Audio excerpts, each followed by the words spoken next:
Good day, everyone.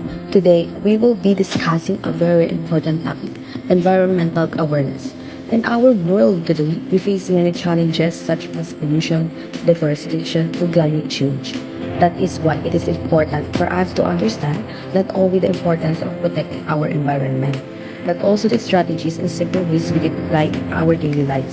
Remember, even small actions can make a big difference for our planet. Before we begin, what is our learning objectives? Number one, aims to understand what environmental awareness is. Number two, learn to promote environmental awareness. Three, and understand what environmental issues. And number four, identify practical ways to reduce environmental issues. So, what is environmental awareness? To define environmental awareness, it is important that we understand the environmental movement. The environmental movement, ecology movement, is a social movement that aims to protect the natural world from harmful environmental toxins in order to create sustainable.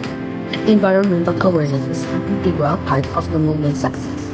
By spreading awareness to others that the physical environment is fragile and dispensable, we can begin fixing this issue that threaten it. Environmental awareness means understanding environmental issues and the importance of protecting nature from harmful practices. It spread knowledge that our natural environment is essential and must be cared for to solve the problems that we do. What are they important? Environment reduces pollution and pollution. Health lowers the risk of environmental related diseases.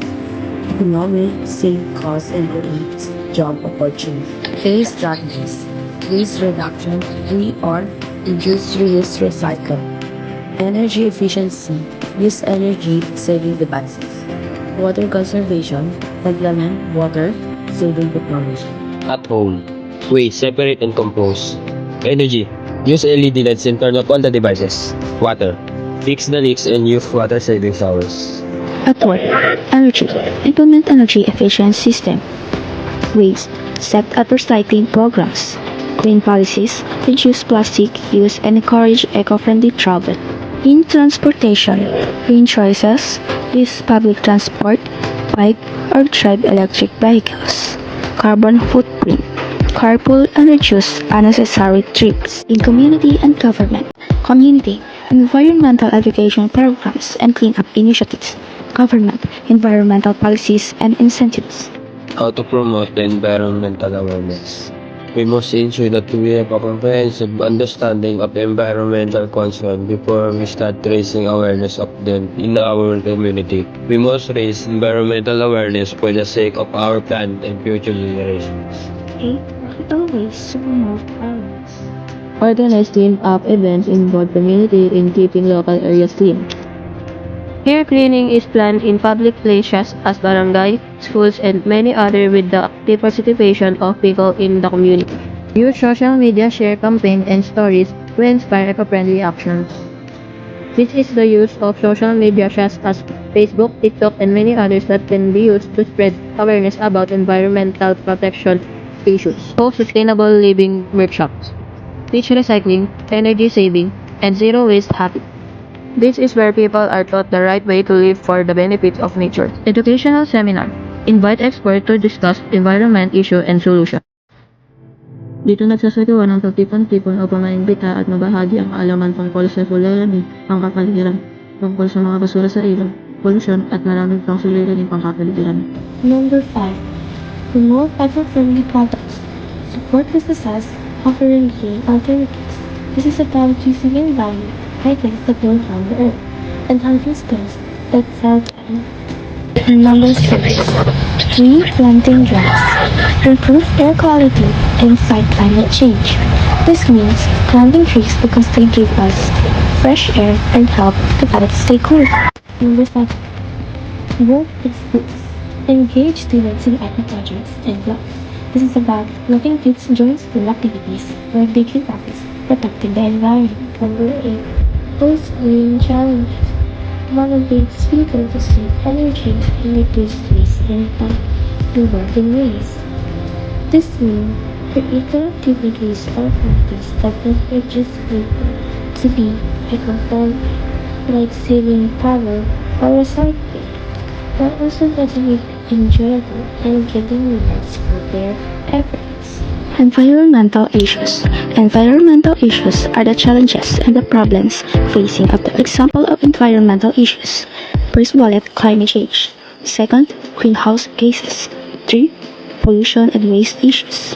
4, acid rain. And number 5, air pollution. Climate change caused by greenhouse gases. Climate change is also harmful, especially during the drought and rainy season, which are destroying our environment, causing flood and earthquake. Greenhouse gases. When greenhouse gases are released, they cause greenhouse effect in the atmosphere, which cause climate change. Greenhouse gases can cause also destroy. It can also cause great damage to the environment, especially storm that will hit and destroy plants. Pollution and waste issues. Acid rain results from atmospheric pollution damaging building, forests, and ecosystem. Pollution and waste issues can cause destroying the environment through pollution that comes from food, from vehicle and other, as well as from the disposal of garbage, especially in ocean, rivers, and streams. Acid rain comes as a result of air pollution, mostly through chemicals released into the environment when food is burned. Acid rain means when harmful gases, mainly sulfur dioxide and nitrogen oxides, are released into the air when fuels like coal, oil, or gasoline are burned. Air pollution is the presence of the substances in the air that are harmful to humans and other living beings or environment. It means when substances like smoke, dust, gases, or chemicals are present in the air. Identify practical ways to reduce environmental issues. This is a 7 practical ways to reduce environmental issues. We can help the environment by using public transport, biking, or walking, reducing waste through recycling and reusing, avoid single-use plastics, saving energy and water, planting trees, using eco-friendly products, and joining clean-up drives. And now, let us discuss the 7 practical ways to reduce environmental issues. Practical ways to reduce environmental issues. 1. Reducing emission and carbon footprint. Change eating habit. Eat less red meat like beef and choose more plant-based food. The second bullet, support local and fair trade. Buy local produce or item with eco labels, fair trade, or FSC. The last bullet is avoid food waste, plan meals, use leaf flowers, and try composting. When we said reducing emission and carbon footprints, is lowering the amount of greenhouse gases, primarily carbon dioxide or CO2, released into the atmosphere from humans' activities. Pag sinabing nating emission, ito ang paglabas ng mga greenhouse gases gaya ng CO2 na nagmula sa aktibidad ng tao, gaya ng paggamit ng kotse o pabrika. 2. Transportation. Use public transport, bike, or walk instead of using cars all the time. Limit air travel and choose trains or local trips when possible. When we said transportation, or also known as sustainable transportation, is a system that minimizes greenhouse gas emission and other negative environmental impacts. Waste and consumption. Practice reduce, reuse, recycle in everyday life. Buy second-hand items or rent clothes to reduce fashion waste. Avoid single-use plastic by using reusable bottles, bags, and straws. Sabi sa unang bullet ay kailangan natin matutunan ang 3 R's sa ating buhay. Ito ang reduce, reuse, recycle. When we said reduce, this is all about creating less waste o pagbabawas ng mga basura.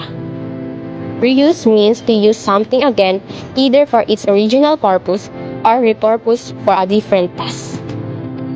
Lastly, the recycle is about making sure you separate items that can be recycled, meaning they can be used for a new purpose. We buy second-hand clothes, hindi lang para mag-save ng money, upang protektahan din ang environment by reducing waste and fast fashion demand.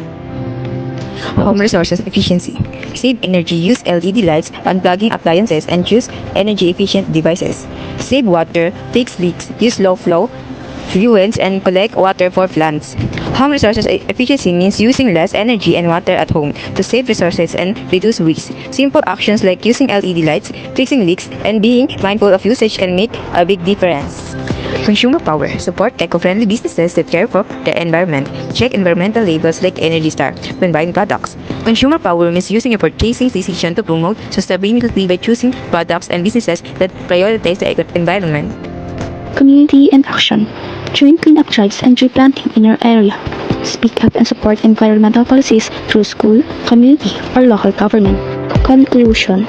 Environmental awareness is important because it helps us understand how our actions affect nature. By making small changes in our daily lives and working together as a community, we can protect the environment and build a healthier, safer future for everyone. Thanks for watching.